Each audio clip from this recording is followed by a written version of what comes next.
Your website is the mousetrap. Your content is the cheese. Welcome to Content Matters with Barry Feldman and Andy Crestodina.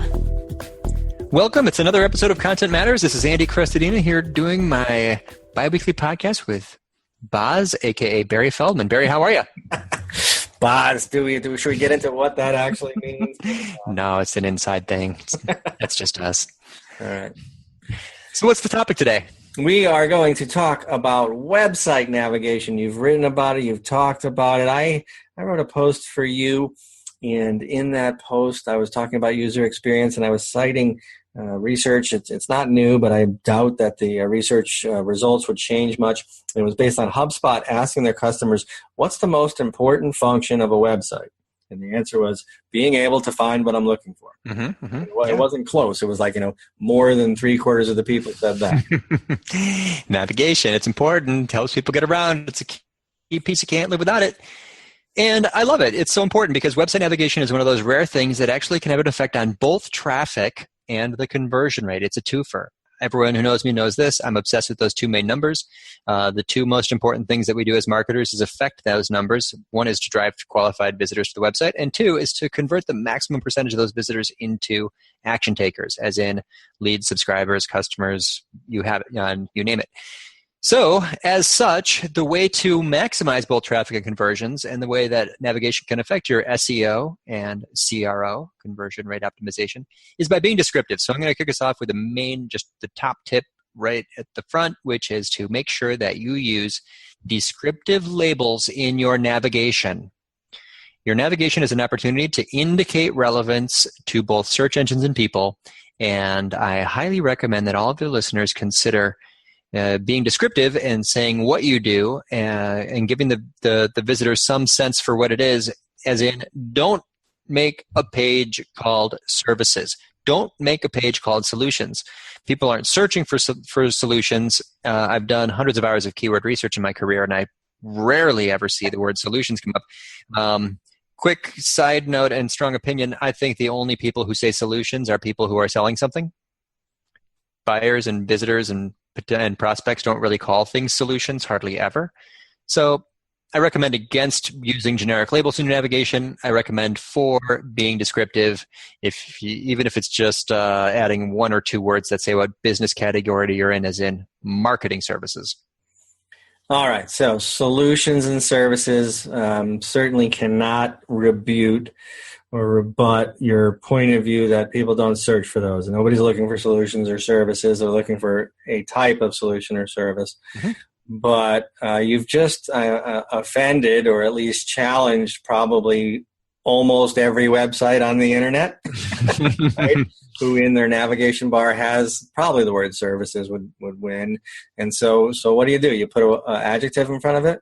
Well, if that's true, or if it's even somewhat true, then it makes the point, right? As marketers, aren't we supposed to differentiate? So why would you want to have navigation that is common to hundreds of millions of websites? Mm-hmm. About, services, contact, home, blog, contact. I mean, it's ridiculous to look at your navigation and just read it out loud and ask yourself if that means anything to anybody. If not, it's a missed opportunity to just be descriptive, be explicit, and if so, then you're helping not just the visitors, but you're giving the search engine some indication for what you're in business to do. So, yeah, I'm sticking behind this one. I don't think that almost anybody should have a page called services. Just add a word to it to indicate the business category that you're in general. Okay, Orbit Media doesn't. The second item in the menu, which I'm looking at right now, is web design. Mm-hmm. So, good for you. That's what you do. What if you do a lot of things? What if you're creative? Yep. So there is a category of business that is just a giant mega corporation, and those people are just like super diversified, and you'll find examples of them everywhere. I'm going to guess that, IBM and Oracle and a lot of these companies will have like services or solutions in their navigation. They can do that. They're famous brands. It's a little bit different. But for the rest of us mere mortals, it does help. So for Feldman Creative, instead of having a page called services, you do marketing. You do digital marketing, and I could absolutely see a room in your navigation to add a word to that label so that you at least indicate marketing services. if you really want to be good about this, what I would recommend doing is breaking out your website into a search-friendly site structure, site architecture, so that you've got maybe 3 or 4 things that you do, and you make your primary navigation those main services, those main things that you do. So you can do, we do content marketing, we do infographic production, we do content promotion, we do influencer marketing, whatever it is that you do, maybe make that, those 4 things or so, the primary, more visually prominent navigation, and the about, home, contact, blog become secondary navigation, smaller text, sometimes higher up on the page. Stacking that can be a really elegant way visually to differentiate while making your navigation descriptive. Yeah, that sounds good. As long as it's good and it's not too many items, and it's not overwhelming, and it's not stealing away from an important other item. And you know where I'm going with this, because we've talked about it, and I've read your stuff about website navigation. So let me ask you these questions. It sounds like you're saying avoid drop-down menus at all costs. Yeah, there's studies for this, and there's a time and a place for everything, but the research is pretty conclusive. If your drop-down menus are really just showing 5 or 6 different options to help the visitor jump down to that interior page, then the usability studies would show that that's adding visual friction more than it is giving the visitor a benefit. Back in the old days, we tried to save clicks as if we were saving whales. It doesn't make that much sense to try to help your visitor go everywhere from everywhere. The goal of a web design is to guide the visitor through a series of pages where they find what they want, and you give them the messaging you want them to read. So it's probably better to take them to that top-level page, and from there to the next interior page, steering them through a series of pages where you add evidence and trust and education. If you just help people go everywhere from everywhere, they're very likely to skip that top-level page, and it's that moment of friction. The eye moves faster than the mouse. They see where they want to go. They move the mouse there. Oh, wait, now I have to choose again. The exception is the mega drop-down, which offers so many options that the benefits outweigh the cost. The friction isn't bothersome because you give them so many options that they're quite happy, and now they get like a miniature sitemap. All right. I know what you mean by the mega drop-down. I mean, the websites that are mega fragmented or serialized or cataloged, I guess, have to have that. But let's get back to the simple question of the pull down. You are saying, I think, that if you have a lot of different services, rather than having a pull down menu under services, you have a descriptive name for services, you land on that page, and then you have another menu. Yeah, so let's take your site. You offer digital marketing services, and the navigation just says digital marketing. Aha, that's what I thought I was going to find. I'm glad it's there. Let me learn more about the digital marketing that Barry does. I click on that. Now I land on a page that has a big, prominent, beautiful message. It has some social proof. There's a big testimonial. There's a beautiful imagery, and there's sub-navigation that helps guide me toward the more specific things, helping me segment myself. Your navigation basically has the purpose of allowing your visitor to self-segment. That's the point of view of the website owner. For them, that's just helping them get where they want to go. But as they go through that short series of pages, you get a chance to present to them great messages and strong evidence. All right, I got that. So I think that would apply to a lot of people who are suffering from the pull-down menu or the overpopulated menu or the ambiguous menu. So we've tackled all those. Well, we didn't really tackle the overpopulated menu. So let me throw that out as my next challenge. If I know I'm going to have a contact page, and I'm likely going to have an about page, and so forth. So, the menu is getting crowded. If I have 4 services, they got to draw the line somewhere, right? You don't want your navigation menu to have 10 plus options. Right. Well, you are a very visual marketer, so I could just put that back on you. I mean, if you're making anything that has 11 things in it, you're probably going to look for ways to break that up, right? Yeah, that works against you. I mean, maybe like like you said, there's going to be a time and a place for everything. Maybe if you have so many categories, and then comes books, and then comes podcasts, and what have you. We're kind of coming at it from a marketing point of view, but it's gonna be a hard choice as you make to minimize it. But I think the idea is you have to. Mm-hmm. Yeah, I mean, if it's my general rule would be, if your navigation, especially if it's vertical in some part of your website, if it's like more than 7 things, put it into groups. It's much easier to look at things. I think 8 is twice as many as 7. For some reason, visually, it's very hard to scan down a list that's longer than 6 or 7 things. All right, you want to talk about maybe a couple of less obvious things like navigating with buttons and links and arrows and so forth? Mm-hmm. Yeah, there's all kinds of other places where navigation is relevant, especially as content marketers. We have the opportunity to link between our pieces of content. Here's a quick internal linking tip. If you are publishing something new, here's 3 kinds of links you might want to consider adding to it. Link from something, everyone does this. When you write a blog post, you probably link to some old blog post, right? You write an article about website navigation. It mentions sitemaps. It's going to link to that article about sitemaps. Smart bloggers go beyond that, and they look for opportunities to link from their latest post to a product or service. That way we're creating a funnel, and yes, we do have a chance of guiding that visitor to a page where we can actually pay some bills and make some money. But what the pro tip the great marketer will do is to, when they create a new piece of content, go back and look at old articles that maybe are still getting traffic, your analytics will show you, and find opportunities to link from the old thing to the new thing. Very few marketers do this. I would make this a rule. You're not done publishing something new until you have linked to it from something old. So that's an internal linking tip, the website navigation tip that a lot of people miss. Yeah. I mean, you've taught me that, so I'm not one of those that miss it, but I have to talk myself into doing it. And, the sort of the catalog of what's where on my website exists between my ears. It would be cool if a product made that easy. Yeah. Well, there are like WordPress plugins that will automatically add suggested posts. But when you're doing that, you're missing the opportunity to use the target key phrase. If your new article is trying to rank for the phrase website navigation best practices, then if you find other posts that are mention website navigation, you can make the word website navigation on the old post be the link to the new page, indicating the relevance of the new page. So you can use keyword focused link text when very deliberately when linking to something new from something old.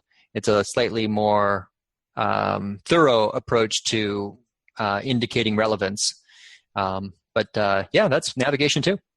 All right, my navigational nerd friend, in case we haven't got geeky enough so far, you have a post about this topic, which is near and dear to your heart, being in the web design business, and you mentioned how to optimize your website's navigation. So you want to get into navigation and search at the same time, I think, don't you? Yeah. So there's a lot of people who something changes in the business and they're going to go add it to their website. They added another service. And so they just go and they keep adding more stuff to their site. Every time something changes, every time something's new, they add something to their site. But what they end up doing is building a site that looks like a flea market and they've got 65 things. And it's just visually it gets more crowded and more difficult for your visitor to complete their task. So what you can do is before you add something new to your site, before you change your website's navigation, you can go back, check analytics, look at any page. The home page is a good start.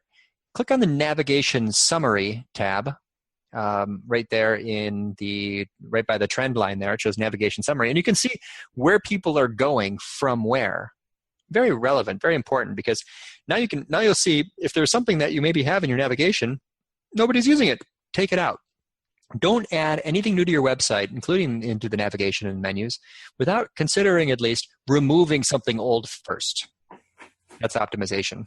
Yeah, that's golden. I think data speaks volumes, and you got you have a link in your main menu that's not getting clicked. You've got yourself a very good reason to change it. Change it or remove it. It's not working. It's not. And if you had a physical store, you would notice that no one went into aisle 4 because you'd be there behind the counter watching people flow through your store.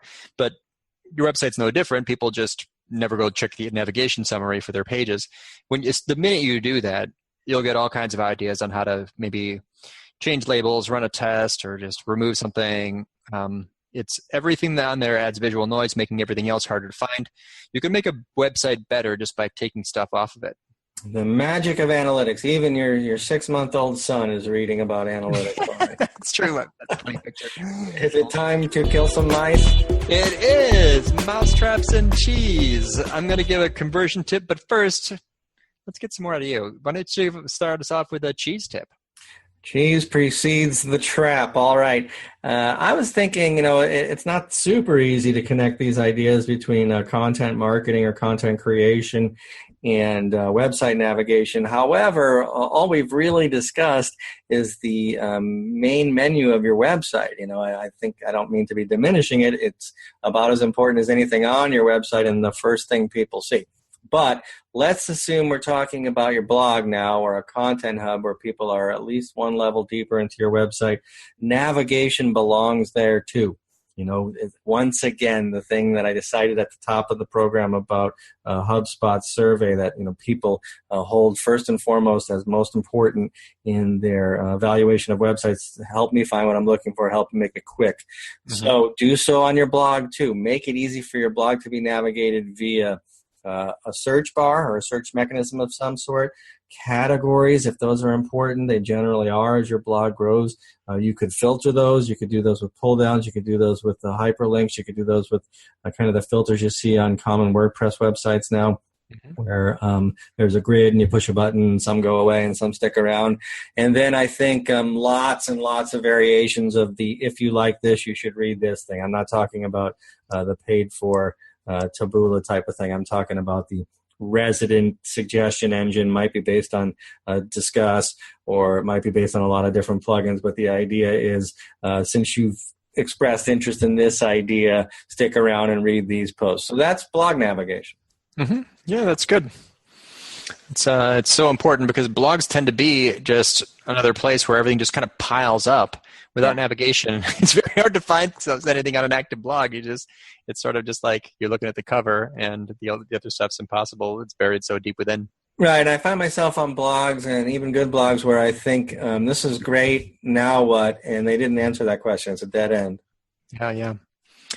Ready for a mousetrap tip? Bring it on. Let's kill some mice. This is a conversion tip. So now that we have the traffic and Barry's tip helps us help that traffic find their way around, maybe they land on one of those pages and maybe you have a desired outcome for that visitor and you want them to do something and you're going to give them the option to do it with a button. The button is going to have a label and the label is going to tell them they can do that thing. For example, download the ebook. The problem with that is that that's not very compelling because it doesn't help them calculate the ROI for this thing. What is their investment going to be downloading the ebook? And what is the return on that investment going to be for having taken that 10 seconds of their life or giving you their email address? So what we want to do is make that call to action indicate that the thing is an easy thing to do or that the thing is a valuable thing to do. So instead of a call to action that says, do this, download ebook, we're going to say, do this easy thing, download ebook instantly and read it in 5 minutes. Or to do this valuable thing, download instantly and fix your problem tomorrow. Adding all those words, and it's long, I know, it sounds crazy, but these very long button labels are performing extremely well because they help the visitor calculate the ROI. So in your buttons, in your calls to action, add description, take the space, use as many words as you have to tell them not just to do the thing, but to do the easy thing or to do the valuable thing. Yeah. No, I mean, we're talking about time, or a lot of those examples were about time, and we've talked about that before. It's it's people's most precious commodity. So, did you line up a guest for us to come talk to us about Website Nav? Yeah. This is great. I want to hand it over for a 1-minute tip from our good friend from Site Tuners and conversion rate expert. Let's hear from Tim Ash. Hi, Tim Ash here with a quick website navigation tip for your homepage. Normally, your homepage is the entry point to your site, so it's about the same things as your main navigation. Most of us make the mistake of expecting people to read our top-level menu bar in navigation, when in fact they'll often skip over it. So repeat important stuff from your navigation in the body of your homepage, even if it's essentially a restatement of what's in your navigation bar. That way you'll be using a belt and suspenders approach and people won't miss the content. Wow, thank you. Great. That was. I love this new format. Now we're getting like a 1 minute tip, and we've got another voice on this podcast. That was worth it. Yeah, we need to expand our metaphor. Mouse traps, cheese, and Today's rodent disposal. All right, next on our program, it felt like we ran long today, but we have editors for that stuff. We're going to talk about, let's say we arm wrestled about this, and we landed on copy editing, right? We're going to come back in 2 weeks and talk to you about how to make your copy progressively better through editing tactics. It's going to take a little time. Oh, you're a pro at that. I'm looking forward to that.